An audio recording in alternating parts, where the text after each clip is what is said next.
नमस्कार। शैली संवादमा यहाँहरूलाई स्वागत छ।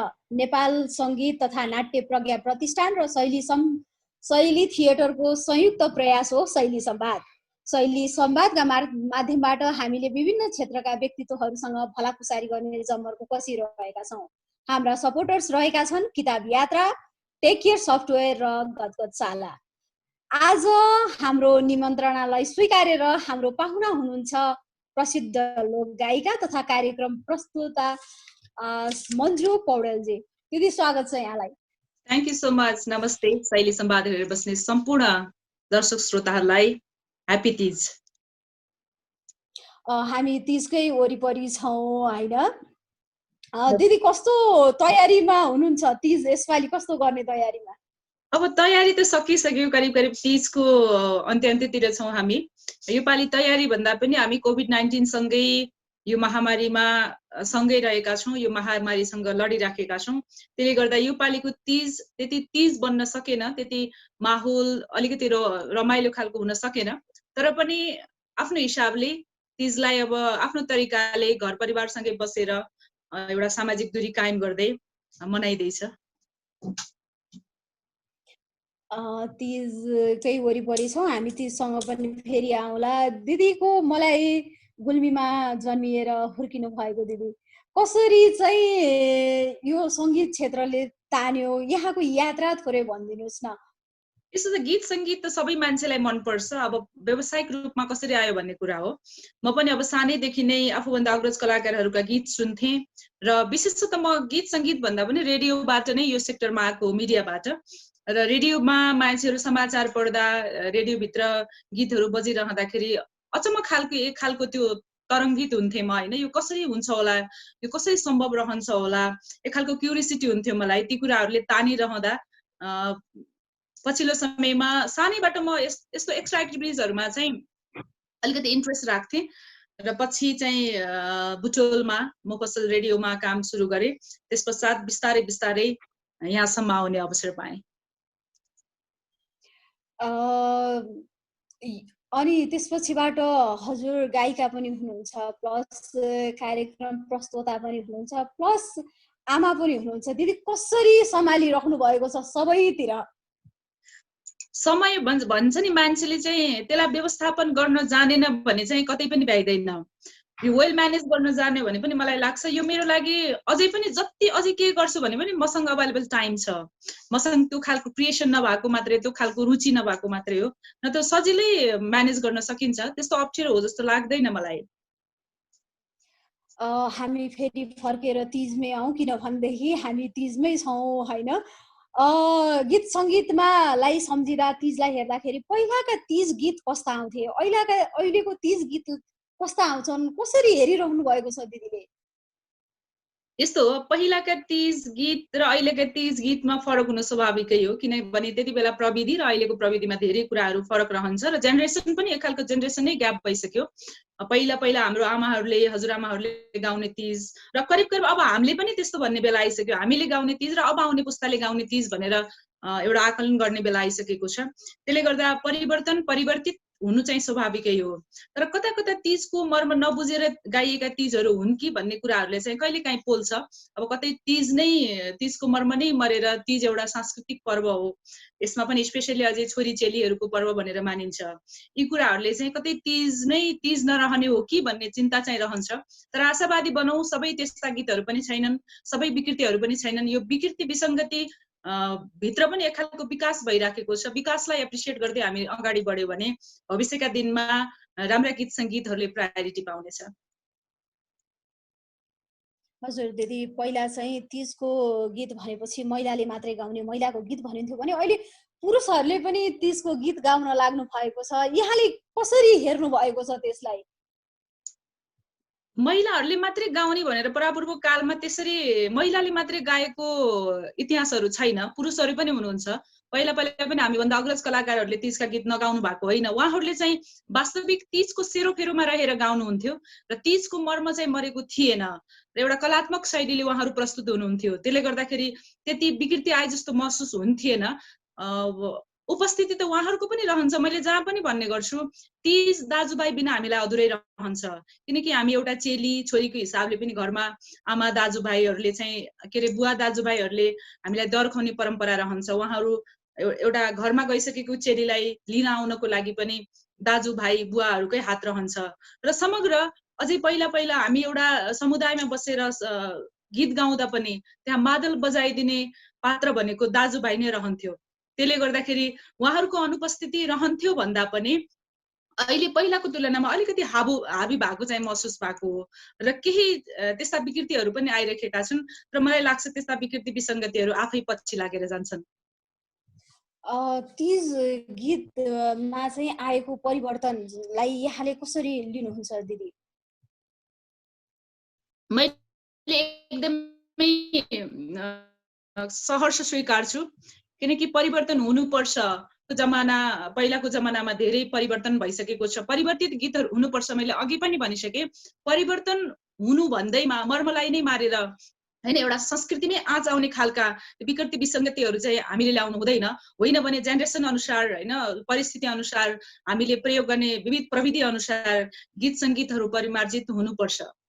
म चाहिँ एकदमै यसमा चाहिँ फुल अन सपोर्ट नै गर्न चाहन्छु, किनकि यो चाहिँ आवश्यकता हो। हजुर दिदी, तीजमा चाहिँ कस्तो खाले गीत आउँछन् भन्दाखेरि पहिला पहिला चाहिँ एकदम महिलाका दुःख पीडाका चुलोका चौकाका होइन महिलाहरूको दुःख बिसाउने गीत भनेर एकदम प्रचलनमा थियो। त्यो बेला चाहिँ वर्षभरिका पीर व्यथाहरू भुलेर गीत गाउने परम्परा भनेर बिस्तारै अर्कै विषय वस्तुहरू पनि प्रवेश गर्दै आइरहेका छन्। तीज गीतले कता न कता महिलालाई चाहिँ प्रतिरोधी हुनुपर्छ भन्ने खालको मेसेज पनि दिएको जस्तो लाग्छ। फेरि होइन आफैलाई त्यो घेरामा स्वीकारेको हो कि भन्ने जस्तो पनि लाग्छ। यहाँले चाहिँ कसरी भन्नुहुन्छ दिदी? यो एउटा रिभोल्युसन नै हो, तीज पर्व वा तीज गीत नै रिभोल्युसन हो कि के हो? यो कसरी विश्लेषण गर्नुहुन्छ यहाँले?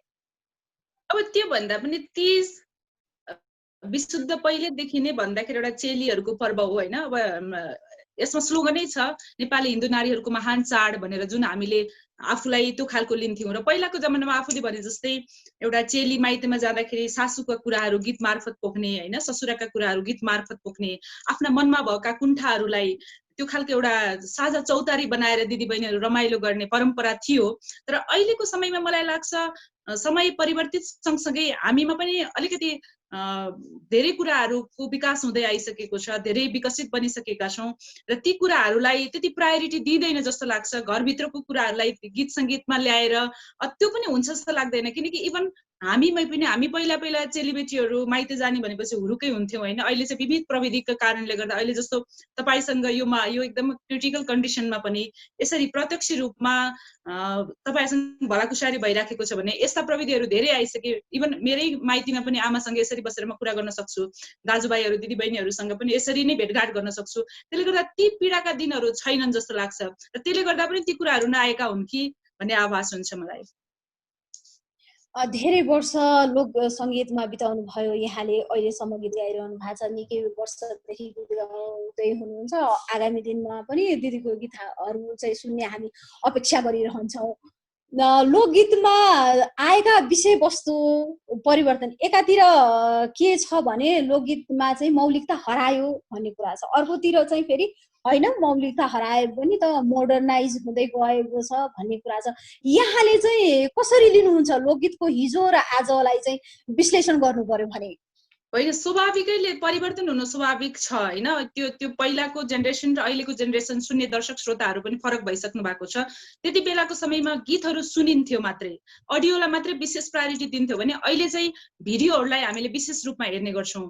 त्यसले गर्दा परिवर्तन हुनु आवश्यक छ। यो चाहिँ समग्रमा भन्दा मलाई त्यस्तो केही पनि लाग्दैन। यो हुनुपर्ने गीत सङ्गीतमा भएको विकास हो, त्यसलाई हामीले एप्रिसिएट गर्नै पर्छ। एप्रिसिएट गर्नुपर्छ भनेर भन्नुभयो दिदीले। लोकगीतका विषयवस्तुका केन्द्रहरू चाहिँ महिला पात्र बन्दै आएका छन्। महिलाको कहिले शरीरलाई कहिले सुन्दरतामाथि चाहिँ गीत बनिन्छ, बनिन्थे होइन। कति गीतहरू यस्ता पनि छन् जस्तो महिलालाई चाहिँ होच्याएको हो कि जिस्काएको हो कि भन्ने लाग्दैन यहाँलाई? यस्तो हो किनभने लोकगीत सङ्गीत भनेको एउटा समाजको ऐना हो। हाम्रो समाज जतिसुकै परिवर्तित भए पनि ती खालका प्रवृत्तिहरू समाजमा छन्। ती समाजहरूलाई एउटा पात्रको रूपमा उतारिएको छ। त्यो विषयवस्तुलाई घटनाक्रमलाई चाहिँ लयात्मक हिसाबले सङ्गीतमा ढाल्ने कोसिस गरिएको हो। किनकि त्यो समाजमा नभएको भए सायद त्यो हुने थिएन होला। त्यसले पनि यी कुराहरू धेरै प्रायोरिटीमा पर्छन् जस्तो लाग्छ। त्यसरी होचाइएको भन्दा पनि यो भएर नै यसलाई विषयवस्तु उठाइएको हो जस्तो लाग्छ। कस्तो छ दिदी गीत गाउने माहौल महिला र पुरुषलाई चाहिँ एक समानको छ कि छैन त्यो माहौलको कुरा गर्ने हो भने? मलाई त झन् पुरुष भन्दा महिलाहरूलाई नै एकदम इज्जत गरे जस्तो लाग्छ हैन। किनकि हुन त पुरुष प्रधान देश हो, तर पनि एउटा छोरी मान्छेले यत्रो स्ट्रगल गरेर यहाँसम्म आएको छ भनेर जो मान्छेको एउटा भनौँ न उहाँहरू बुद्धिजीवी हुनुहुन्छ, जसले यो समाज सर्कललाई बुझेको छ, जसले हाम्रा दुःखहरूलाई हाम्रो मेहनतहरूलाई कदर गर्न सक्छ, त्यस्ता व्यक्तिहरूले चाहिँ एकदमै सम्मानजनक हिसाबले हेर्नुहुन्छ। मलाई चाहिँ कुनै पनि त्यो विभाजित भनौँ न कुनै पनि त्यो छोरा मान्छे यस्तो छोरी मान्छे उस्तो भनेर बोलिए जस्तो लाग्दैन। त्यसले गर्दा म त झन् आफ्नो हकमा भन्ने भने त म त जहाँ जाँदा पनि छुट्टै खालको रेस्पेक्ट पाए जस्तो लाग्छ र म आफैमा एकदम प्रफुल्लित एकदमै खुसी छु। राम्रो कुरा हो त्यो। भेदभाव छैन, महिलाले सम्मान पाइरहेका छन्, अवसर सम्मान पाइरहेका छन्, एप्रिसिएट अभियसली तपाईँ आफै हेर्नुहोस् न, एउटा छोरी मान्छेले हैन घरको काम सकाएर, घरको सम्पूर्ण परिवारलाई रिझाएर, घरका सबै कुराहरूलाई सकाएर बाहिरी क्षेत्रमा पनि गीत सङ्गीतको क्षेत्रमा मात्रै नभएर जुन सेक्टरमा काम गर्ने दिदीबहिनीहरू हुनुहुन्छ उहाँहरूलाई त्यति सहज त छैन नि। अब नबुझ्ने मान्छेहरूले भन्ला, कुरा काट्ला, विविध कुराहरू आउला, तर जो मान्छे बुद्धिजीवी हुनुहुन्छ, जो मान्छेहरूले राम्रोसँग निहाल्न सक्नुहुन्छ, जोसँग त्यो खालको क्यापेसिटी छ हामीलाई मूल्याङ्कन गर्न सक्ने, उहाँहरूले त राम्रोसँग फलानुले त राम्रो गरेको चाहिँ उसलाई चाहिँ हामी इज्जत गर्नुपर्छ, उसलाई हामीले सपोर्ट गर्नुपर्छ, माया गर्नुपर्छ भन्ने यो समाजमा त्यस्ता व्यक्तिहरू पनि हुनुहुन्छ। त्यो 2-4 जना त्यस्ताले भन्नुभयो भन्दैमा निराशजनक रूपमा अगाडि बढ्यो भने सम्भवतः हामी डेस्टिनेसनसम्म पुग्न सक्दैनौँ। त्यसैले आफ्नो यात्रालाई निरन्तरता दिनको लागि पोजिटिभ भाइब्सहरूलाई नै अगाडि ल्याउनुपर्छ। ती चाहिँ मलाई लाग्छ हाम्रो सेक्टरका विकृतिहरू तिनीहरूलाई चाहिँ पछाडि फर्केर हेर्नु उचित लाग्दैन मलाई। हजुर, पहिला चाहिँ गीत श्रव्य मात्रै हुन्थ्यो, अहिले चाहिँ श्रव्य दृश्य सामग्रीहरू आएका छन् भनेर भन्नुभएको छ दिदीले।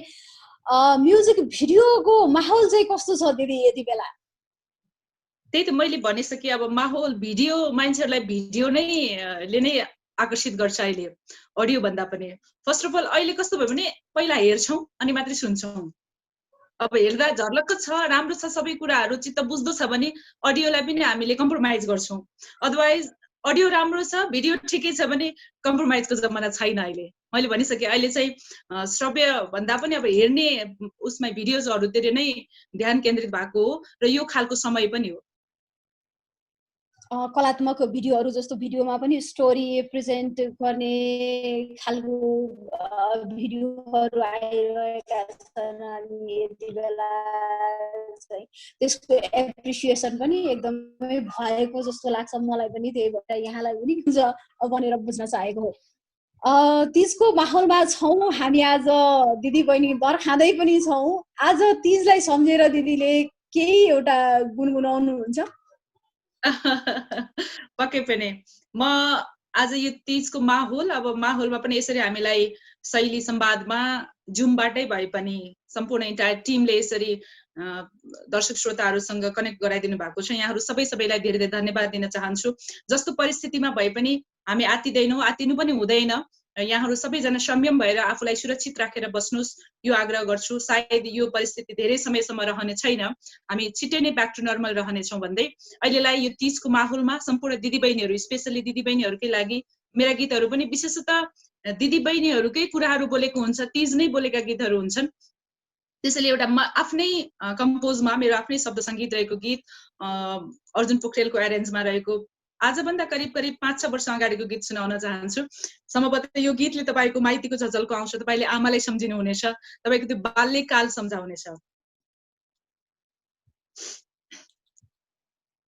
जब आउँछ नजिक चाड र पर्व, जब आउँछ नजिक चाड र पर्व, सम्झना आउँछ माइतीको देश, सम्झना आउँछ माइतीको देश। लगाऊ रातो साडी चिटिकै पारी, लगाऊ रातो साडी चिटिकै पारी, कति राम्रो लाग्छ आफ्नै भाषा भेष, कति राम्रो लाग्छ आफ्नै भाषा भेष, झल्को आउँछ मलाई तिजमा आमाको आलु बोडी अनि तरकारी तामाको, झल्को आउँछ मलाई तिजमा आमाको आलु बोडी अनि तरकारी तामाको, आलु बोडी अनि तरकारी तामाको। Thank you. साह्रै नै मिठो गीत दिदी, आलु बोडी अनि तरकारी तामाको। यति बेला चाहिँ हाम्रा दर्शकहरू जसले हेर्दै हुनुहुन्छ पक्कै पनि चाहिँ मन्जु दिदीबाट आश गरेको कुरा पाउनु भयो होला भन्ने मैले विश्वास राखेको छु। यति बेला त तीजको बेलामा यहाँहरू कोरोना चाहिँ ले अप्ठ्यारो नपारेको भए त देश विदेशमा कार्यक्रम गर्न जानुहुन्थ्यो होला। अहिले त त्यो स्थिति छैन। कस्तो भइरहेको छ दिदी? अब त्यही हो, समयसँगै यो जस्तो परिस्थिति अनुसारको मनस्थिति नबनाएसम्म सम्भव छैन। त्यसले गर्दा माहौलसँग घुलमिल हुने खालको मनस्थिति बनिसकेको छ। किनकि कोभिड-19 मलाई मात्रै होइन र कलाकारिता सेक्टरमा मात्रै होइन, विश्वभरि नै यसले एक खालको आक्रमण गरिराखेको छ। त्यसले गर्दाखेरि हामी यो माहौललाई अब अहिलेको समयमा कसरी हुन्छ आफू खुसी रहने र आफूलाई अलिकति राम्रो माहौलतिर डाइभर्ट गर्ने बाहेक त्यस्तो अरू सोचिएको छैन। किनकि ती दिनहरू आउँछन्, तपाईँले भने जस्तै यदि माहौल राम्रो बनिदिएको भए आज नेपालका थुप्रै ठाउँहरूमा कार्यक्रम हुन्थ्यो होला। नेपाल मात्रै नभएर नेपाल बाहिर थुप्रै कार्यक्रमहरूमा गएर रमाइलो गरिन्थ्यो होला। वहीँ रहने दाजुभाइ दिदीबहिनीहरूलाई इन्टरटेन गराउनको लागि बिजी भइन्थ्यो होला। तर यो पालि यो वर्ष आफ्नै लागि नै समय भयो कोभिड-19ले गर्दाखेरि। त्यसले गर्दा माहौल एकदमै सामान्य माहौल छ र आफूलाई ख्याल गर्नुपर्ने स्थिति छ। धेरै कुरा सोचिएको छैन सरस्वती, किनभने सोचेर पनि हुने केही छैन, अतालिनु पर्ने आवश्यक पनि छैन। किनकि यो समय परिस्थिति हो, समय परिस्थितिसँग हामी पैठीजरी खोज्न थाल्यो भने सम्भवतः कहिले पनि हामी विजय हासिल गर्न सक्दैनौँ। यस समय परिस्थितिसँगै यसलाई साथ लिएर जानु सिवाय अरू कुनै विकल्पै छैन। त्यसले गर्दा एकदमै आफ्नो ठाउँमा सक्दो कोसिस आफूलाई भुलाउने गीत सङ्गीततर्फ लैजाने, यी तपाईँहरू जस्तै सञ्चारकर्मीहरूसँग यसरी कुरा गरेर नै बितेको छ। अब केही हदसम्ममा केही कुराहरू मिस भएको, उहाँहरूलाई सम्झिएको, अब कति कुराहरू गुमाएको महसुस त भइराखेको छ। तर होप्सो छिट्टै नै ती दिनहरू फेरि फर्केर आउनेछन्, त्यसैको प्रतीक्षामा छु। हजुर दिदी, यति बेला त कोभिडले गर्दाखेरि सबैलाई नै गाह्रो छ इकोनोमिकली। गीत गाएर बाँच्न सक्ने माहौल चाहिँ कोभिड नहुँदाखेरि हुँदाखेरि कस्तो छ दिदी? बाँच्न सकिन्छ गीत गाएर? एकदमै पछिल्लो समयमा त आर्थिक हिसाबमा कलाकारहरूलाई धेरै राम्रो भएको थियो। अब पहिला विगतका दिनमा भन्दा पनि पछिल्लो समयमा प्रोफेसनली रूपमा धेरै कलाकारहरू आइसक्नु भएको थियो र यो सेक्टर आफूभन्दा हामीभन्दा जुनियरहरूले पनि धेरैले रोजिसक्नु भएको थियो। सर्भाइभ हुन सजिलो थियो, किनकि व्यावसायिक रूपमा अहिलेको अर्गनाइजरहरूले, अहिले दर्शक श्रोताहरूले हाम्रो सेक्टरलाई पनि व्यावसायिक रूपमा हेरिदिनु भएको छ। त्यसले गर्दा एकदमै सहज छ। जस्तो म आफै पनि मजाले खुसीसँग आफ्नो जीवन व्यतीत गरिराखेको छु। आफ्ना सामान्य इच्छाहरू पूरा भइराखेका छन्। त्यही त हो, जीविकोपार्जनको लागि यो सेक्टर पनि तपाईँ एउटा एकचित्त भएर आउनुभयो भने त्यति अप्ठ्यारो जस्तो लाग्दैन मलाई। नयाँ पुस्ता जो चाहिँ लोकगीत सङ्गीतमा आउन चाहन्छन् भने उहाँलाई इन्करेज गर्नको लागि चाहिँ यहाँ के भन्नुहुन्छ दिदी? होइन, हरेक सेक्टरमा दुःख गर्नै पर्छ। सङ्घर्ष बिनाको जिन्दगी के जिन्दगी भन्छु मैले, होइन। अप्ठ्यारा परिस्थितिहरू आउँछन्, तर ती परिस्थितिहरूसँग नजुधेर तपाईँ डराउनुहुन्छ, होइन, एकैछिनको असफलताले तपाईँहरू हडबडाउनुहुन्छ भने चाहिँ यहाँहरू नआउँदा पनि बेटर हुन्छ। यदि तपाईँहरूसँग त्यो खालको आत्मबल छ र तपाईँसँग त्यो खालको क्षमता छ, त्यो खालको क्रिएटिभिटी तपाईँसँग छ, यो गर्न सक्छु भन्ने कन्फिडेन्ट छ भने यहाँहरूलाई वेलकम छ, आउन सक्नुहुन्छ। मेन कुरा चाहिँ आफू ममा कति खालको कलाकारिता छ, म कुन खालको त्यो खुबी भएर यो सेक्टरमा आउँदैछु र मैले के गर्नुपर्छ भन्ने आफ्नो दायित्व, आफ्नो कर्तव्यलाई बिर्सिनु भएन भने सायद यहाँहरूले यस क्षेत्रमा पनि केही गर्न सक्नुहुन्छ। यहाँले गायन क्षेत्रमा समयअनुसार आएको परिस्थिति वा परिवर्तनलाई स्वीकार्नुपर्छ भनेर भन्नुभएको छ। यहाँले अपडेटेड रहनको लागि चाहिँ के गर्नुहुन्छ दिदी? भन्नाले विषयवस्तु त्यसपछि आएका नयाँ प्रविधि टेक्नोलोजी, त्यसपछिबाट गीत सङ्गीतमै चाहिँ विषयवस्तुहरू त परिवर्तित वा परिमार्जित वा विकसित भएर आइरहेका छन्। यस्तो बेला चाहिँ ट्याकल गर्न आफूलाई अपडेट राख्नको लागि के गर्नुहुन्छ? समय परिस्थिति अनुसार आफू पनि चल्न सक्नु पर्यो। अब भनौँ न अहिलेको सिचुएसनमा दर्शक श्रोताहरूले अघि भनिसक्यो जस्तो अडियोलाई मात्रै प्रायोरिटी भन्दा पनि भिडियोलाई राम्रोसँग हामीले बनाउन सक्नु पर्यो। अब त्यो खालको पर्फर्मबाट उहाँहरूको मन जित्न सक्नु पर्यो होइन। समय अनुसार त्यो खालका गेटअपहरूमा पनि हामी उत्रिन सक्नु पर्यो। जे चाहनुहुन्छ दर्शक श्रोताहरूले हामी त्यो कुराहरूसँग अपडेट हुँदै गयौँ भने त सायद समयसँग चल्न सकियो भने पछाडि फर्केर हेर्नु पर्दैन। हजुर। मन्जु दिदीले रङ्गमञ्चलाई चाहिँ कसरी हेर्नु भएको छ? यहाँले रङ्गमञ्चलाई माया गर्नुहुन्छ, त्यो त थाहा छँदैछ। रङ्गमञ्चका गतिविधिहरूलाई, रङ्गमञ्चलाई यहाँले कसरी निहाल्दै हुनुहुन्छ? होइन, रङ्गमञ्च भन्ने बित्तिकै एउटा एकदमै यो चाहिँ अलिकति अप्ठ्यारो विषय हो होइन। यो मान्छेले बाहिर देख्दाखेरि एकदमै रङ्गिलो लाग्छ होला होइन, तर भित्र आएर यो भित्रका हरेक पार्टहरूसँग तपाईँ परिचित हुँदै जानुहुन्छ भने यो एकदमै क्रिटिकल पनि छ र एकदमै टफ पनि छ, एकदमै गाह्रो विषय पनि हो। त्यसले गर्दा रङ्गमञ्च आवश्यकता कुरा हो समाजको लागि र तपाईँहरूले बाहिर जसरी देख्नुहुन्छ र हामीले पनि जसरी देख्छौँ त्यो जुन आफूभित्र एउटा कलात्मक क्रिएटिभ हुन्छ त्यो चाहिँ फरक विषय हो जस्तो लाग्छ मलाई। हजुर दिदी, गायन क्षेत्रमा आउने जाने प्रतिभा आउने र पलायन हुने स्थिति चाहिँ कतिको रहन्छ? त्यो त सबै सेक्टरमा हुन्छ। जस्तो बिजनेसमा पनि अब कति मान्छेहरू एकैछिनमा बुम हुन्छ होइन, कति खस्केर जान्छ। त्यस्तै कुराहरू गीत सङ्गीतमा पनि सबैका दिन सबै एकैचोटि आउँछ जस्तो लाग्दैन। मैले भने नि भगवानले एकचोटि दर्शक श्रोताहरूले तपाईँ हामीलाई पनि माया गर्नुहुन्छ, तर त्यो समय तपाईँले चिन्न सक्नु पर्यो। त्यसरी अगाडि बढ्नुभयो भने सायद यहाँहरू हामीहरू भनौँ न त्यो हाम्रो जुन एउटा डेस्टिनेसन छ त्यहाँसम्म हामी पुग्न सक्छौँ। यदि अब त्यो समयलाई हामीले क्याच गर्न सकिएन, त्यो समय चिनिएन भने सायद जहाँको त्यही नै रहन्छ। त्यसले गर्दा आउने जाने क्रम त जारी नै रहन्छ, त्यो हुनु पनि स्वाभाविकै हो। आउने जाने क्रमलाई यहाँले मजाले हेर्दै हुनुहुन्छ, निहाल्दै हुनुहुन्छ। यहाँले आजको दिनसम्म चाहिँ गर्नुभएको सङ्घर्षका बिचमा रमाइला कुनै कथाहरू छन् जुन सेयर गर्न चाहनुहुन्छ भने हामी पनि त्यो सुन्ने इच्छा भयो कि। रमाइलो घटना हुन्छन् कार्यक्रम प्रस्तुत गर्दा गीतको बेला। अब त्यो एक्ज्याक्ट यही नै रमाइलो घटना भनेर अहिले त यसरी बताउन सक्ने माहौल मैले देखिनँ होइन। तर दुःख गर्दै आउँदाखेरि कति कुराहरूले एकदम आफूलाई दिक्क बनाएको अवस्थाहरू पनि हुन्छ। कति सानो कुराले आफूलाई उमङ्गित बनाएका समयहरू पनि हुन्छन्। ती उतार चढावले नै यहाँसम्म आएको मलाई लाग्छ। पछाडि फर्केर अहिले हेर्नु पर्यो भने मलाई त्यो दुःखका दिन पीडाका दिनहरू भन्दा सबै एकदमै सहज दिनहरू, एकदमै रमाइला दिनहरू नै लाग्छ। त्यसले गर्दा यही नै भन्दा पनि मेरो जति समय स्पेन्ड भयो त्यो नै सबै रमाइलोपन हो। रमाइलोसँगै बितोस् यहाँका आगामी दिनहरू। हामी फेरि पनि तिजमा आउँदाखेरि फेरि पनि दिदीबाट केही सुनौ भन्ने इच्छा जाग्यो दिदी, फेरि रिक्वेस्ट गरे। ओके, अब तिजकै माहौलमा छौँ। फेरि पनि भन्छु म यहाँहरू सबैलाई फेरि सम्झिँदै, पोहोर साल मैले र मिना निरौलाले गाएको एउटा गीत थियो, स्वादै मिठो भन्छन् सब बर्गर पिज्जैको। म यहाँहरूलाई यही गीत सुनाउन चाहन्छु।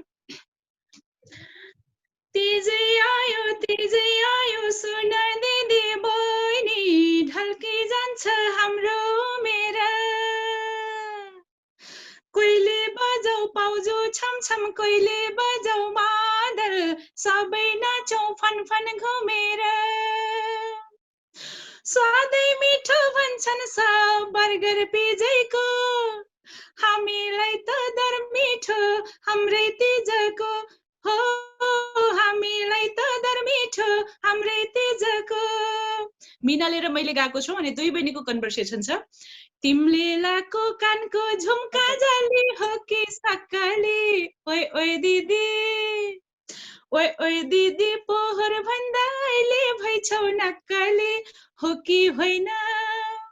ज्वाइनारनले लिन आए तँलाई निलो गाडीमा, त पनि त ब्युटी भइछस् बुट्टे रातो साडीमा हो कि होइन हो कि होइन स्वादै मिठो भन्छन् सब बर्गर पिज्जाको नै नै नै हामीलाई त दर मिठो हाम्रै तिजको हो हामीलाई त दर मिठो हाम्रै तिजको तिजै आयो सोना दिदी बहिनी ढल्की जान्छ हाम्रो मेरा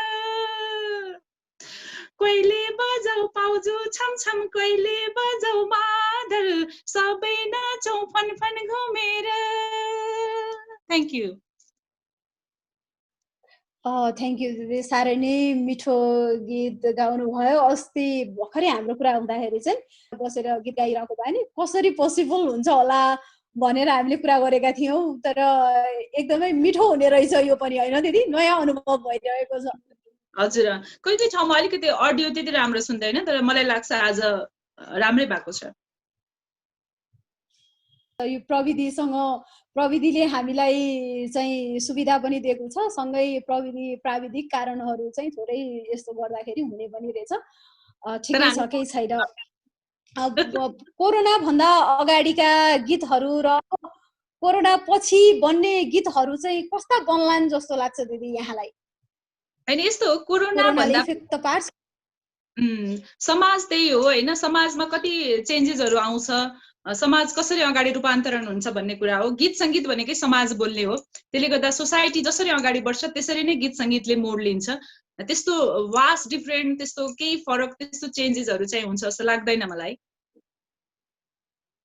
हजुर विषयवस्तु प्रेजेन्टेसनमा खासै ठुलो असर नहोला भन्ने बुझाइरहे यहाँको यहाँले चाहिँ गीत लोकगीत चाहिँ किन मन पर्यो दिदी लोकगीतकै थ्रुबाट चाहिँ आफू अघि बढौँ वा लोकगीतमै रस कसरी बस्यो यस्तो लोकगीत आफैमा एउटा रसिक पार्ट हो हैन त्यो भन्दा पनि अब लोकगीत संगीत भनेको हाम्रो एउटा बेस हो गीत संगीतको त्यसले गर्दा बच्चैदेखि नै यो गीतहरू धेरै सुन्थे मलाई सबै गीतहरू मन पर्छ गाउन पनि म कोसिस गर्छु सबै गीतहरू अब आफ्नो चाहिँ भोकल कुन गीत संगीतमा कुन गीतमा म्याच हुन्छ भन्ने कुरा हो यो त गीत संगीतको एउटा पार्ट हो मात्रै हो लोकगीत भन्ने तपाईले लोकगीत गाउने मान्छेले आधुनिक गाउन सक्दैन भन्ने पनि छैन हैन भर्सटाइल कलाकारहरू पनि हुनुहुन्छ उहाँले कोसिस पनि गरिराख्नु भएको छ गाई पनि राख्नु भएको छ तर आफ्नो अलि विशेष रुचि केमा भन्ने कुरा हो मेरो अरु गीतमा भन्दा अलिकति रुचि बढी भएकोले पनि होला र म दोहोरी पनि फेरि मजाले स्टेजमा दोहोरी प्रत्यक्ष रूपमा दोहोरी पनि गाउन सक्ने भएको हिसाबले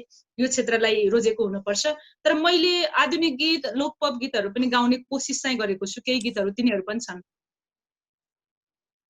हजुर हजुर यहाँले आधुनिक गीतहरू पनि गाउने प्रयास गर्छु भन्नुभएको छ कार्यक्रम प्रस्तुता भएर अनि त्यसपछि लोकगीत पनि गीत पनि गाउनु पर्ने वा प्रस्तुत पनि गर्नुपर्ने क्षणहरू कुनै छन् दिदी धेरै छन् डबल क्यारेक्टर प्ले गर्नु म चाहिँ डिमान्डेड हुनुको कारण पनि त्यही हो सरस्वती किनभने मान्छेलाई हुन्छ नि मान्छे एक अब प्रतिभा अनेक भने जस्तै एउटा मान्छेले 2-3टा काम गर्न सक्छ भने वाइ नट भन्ने हिसाबले पनि मलाई बोलाउनुहुन्छ र म एउटा उहाँहरूको प्रायोरिटी भित्र पर्छु उहाँहरूको एउटा रोजाइ भित्र पर्ने गर्छु त्यसले गर्दा हो धेरै ठाउँमा छ ठाउँ मात्रै हैन म गएको ठाउँमा सकेसम्म त उहाँहरूले कार्यक्रम चलाइदिए पनि हुन्थ्यो भन्ने अपेक्षा राख्नुहुन्छ कति ठाउँमा चाहिँ म नै योपालि चाहिँ म गीत मात्रै गाउँछु भनेर उम्केका दिनहरू पनि छन् तर सकेसम्म मलाई डबल रोल नै प्ले गर्न लगाउनुहुन्छ र म पनि सम्भव रहेसम्म मेरो आफ्नो प्रतिभालाई उहाँहरूको अगाडि राख्न तयार हुन्छु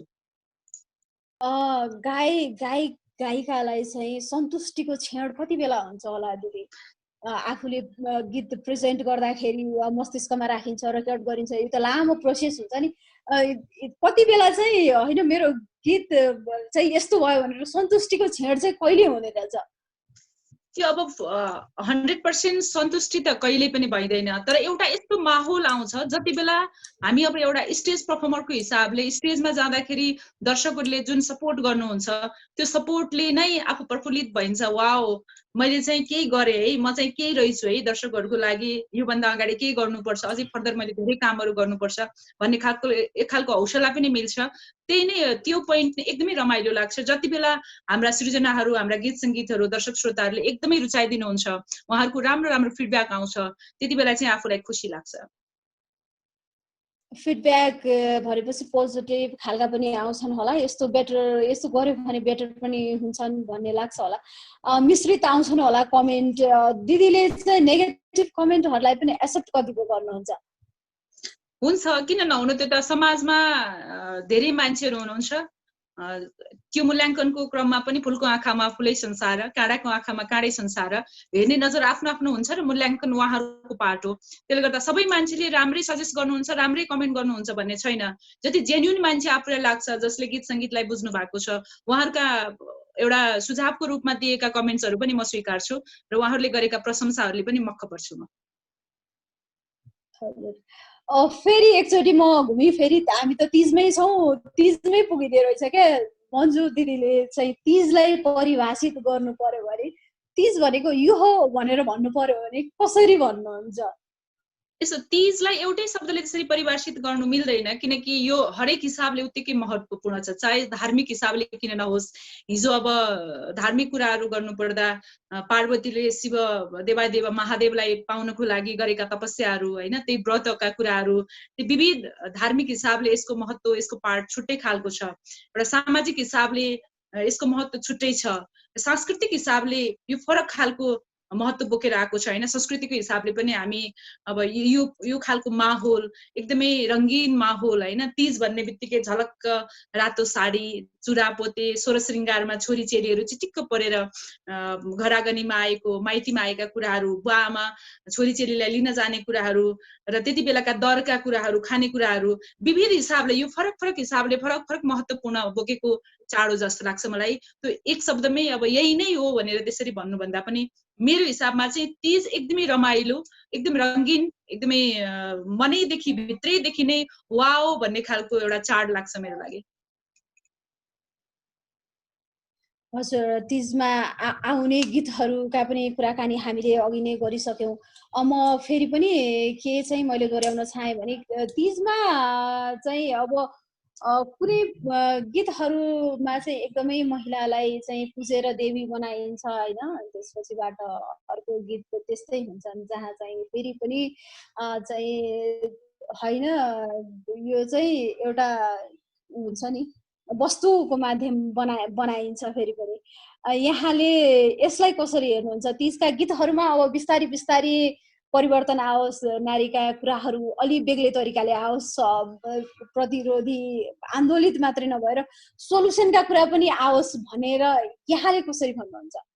कि त्यो अहिले पछिल्लो समयमा आएकै कुरा हो। मैले भनिसकेँ, पहिलाको जमाना जस्तो रुनाधुना सासू ससुरा बुहारीका कथाहरू भन्दा पनि अहिले महिलाहरू स्वतन्त्र, आफ्ना दुखेसाहरू भन्दा पनि आफ्ना रमाइला कुराहरू, आफ्ना खुसीका कुराहरू, आफ्ना सफलताका कुराहरू सेयर गर्ने त्यो समय बनिसकेको छ। तपाईँले भने जस्तै एउटा नारीलाई प्रतिमूर्तिको रूपमा लिएर पूजा गर्ने त्यो खालको परम्परा अब हाम्रो एउटा सांस्कृतिक हिसाबले पनि, हामी हिन्दू धर्मावलम्बीहरूको हिसाबले पनि ती कुराहरूलाई एप्रिसिएट गर्नुपर्छ, किनकि विगतका दिनदेखि चल्दै आएको देवी भनेर, होइन, एउटा देवी, सरस्वती, काली, महाकाली, दुर्गा, यी विविध रूपहरूले पनि महिलाहरूलाई, मलाई त्यो सम्मान नै हो जस्तो लाग्छ। अब हामी कार्यक्रमको अन्तिममा छौँ। हामीले तीजका विषयमा कुरा गऱ्यौँ, हामीले कोरोना टाइमका कुरा गऱ्यौँ, हामीले दिदीका यात्राहरूका कुरा गऱ्यौँ। बसाइ एकदमै मिठो भइरहेको छ। आज हामी यो सकिएपछि दर पनि खान्छ होला, होइन दिदी? यहाँले जाँदा जाँदै यहाँसँग अहिले हामीसँग जोडिनु भएका दर्शक श्रोताहरूलाई के भन्न चाहनुहुन्छ जाँदा जाँदै? यहाँहरू गीत सङ्गीतलाई माया गरिराख्नु भएको छ र अहिले हामी कोभिड-19 सँगै यो महामारीमा अछुतो छैनौँ। त्यसैले यो समय भनेको तपाईँहरूले आफूले कसरी सुरक्षित राख्ने भन्ने समय हो। चाडबाडको माहौल पनि छ र जसरी सक्नुहुन्छ भिडभाड नगरिकन आफ्नै घरमै बसेर आफ्नो संस्कृति, आफ्नो पर्वलाई हृदयदेखि नै मनाउनुहोस्, यो आग्रह गर्दछु। त्यही हो, गीत सङ्गीतलाई माया गरिदिनुहोस्। यहाँहरूको माझमा फेरि यस्तै प्रस्तुतिहरू, यस्तै गीत सङ्गीतहरू लिएर आउन सकौँ। यहाँहरूको अपार माया सदा सर्वदा हामीसँगै रहिरहनेछ। तपाईँहरूले खोजेका, तपाईँहरूले रोजेका गीत सङ्गीतहरूको साथमा नै उपस्थित रहनेछौँ। र आज यो पालिको तीज जाँदा जाँदै यो वर्षको नयाँ गीत तपाईहरुलाई सुनाउन चाहन्छु। फेरि पनि दिदीबहिनीहरु जस्तो रहे तापनि हाँसी खुसी बस्नुस्, किनकि अर्को वर्ष प्रत्यक्ष रूपमा तपाईहरुसँग उपस्थिति रहेर तीजलाई अझै भव्य बनाउला, अझै रमाइलो पाराले तीज मनाउला। अहिलेलाई परिस्थिति अनुसारको मनस्थिति बनाएरै घरमा बस्नको लागि आग्रह गर्दै र जाँदा जाँदै एउटा यो वर्षको गीत मीना निरौला र मैले गाएका छौं। दिग्गज धौरालीको शब्द रहेको गीत मेरो आफ्नै संगीतमा र निरज श्रेष्ठले यसको एरेन्ज गरिदिनु भएको छ। यहाँहरूलाई सुनाउन चाहन्छु। प्लिज दिदी। पक्नै ओके।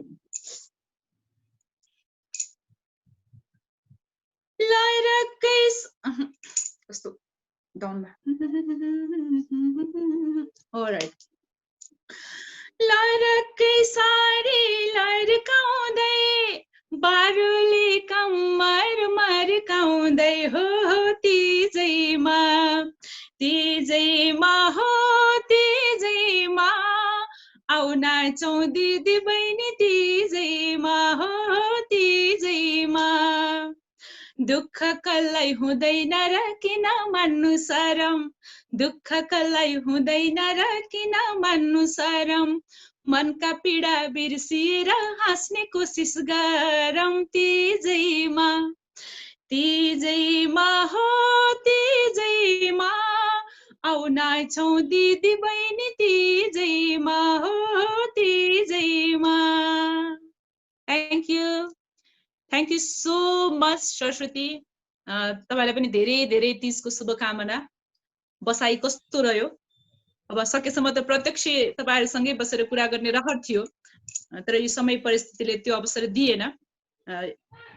शैली संवादको तर्फबाट भए पनि हामीलाई दर्शक सामु पुर्याइदिनु भएकोमा सम्पूर्ण इन्टायर टिमलाई धेरै धेरै धन्यवाद दिँदै स्टे सेफ, बी ह्यापी। यहाँलाई पनि धेरै धेरै धन्यवाद हाम्रो निमन्त्रणा स्वीकारेर पाल्नुभयो। यहाँ निकै व्यस्त हुनुहुन्छ यो भर्चुअल मिटिङ्सहरुमा पनि। यहाँलाई फेरि पनि तीजको शुभकामना। नेपाल संगीत तथा नाट्य प्रज्ञा प्रतिष्ठान र शैली थिएटरको संयुक्त प्रस्तुति थियो शैली संवाद। शैली संवादमा हाम्रो आज पाहुना हुनुहुन्थ्यो मन्जु पौडेलजी। उहाँसँग हामीले चाहिँ तीज विशेषमा रहेर कुरा गर्ने कोसिस गर्यौं। यहाँ हेरिरहनुभएका सम्पूर्णलाई चाहिँ तीजको विशेष शुभकामना। हामी यसरी नै भलाकुसारी गरिनेछौँ। अहिलेको बसाइलाई हामी दुवैजनालाई बिदा दिनुहोला। नमस्कार।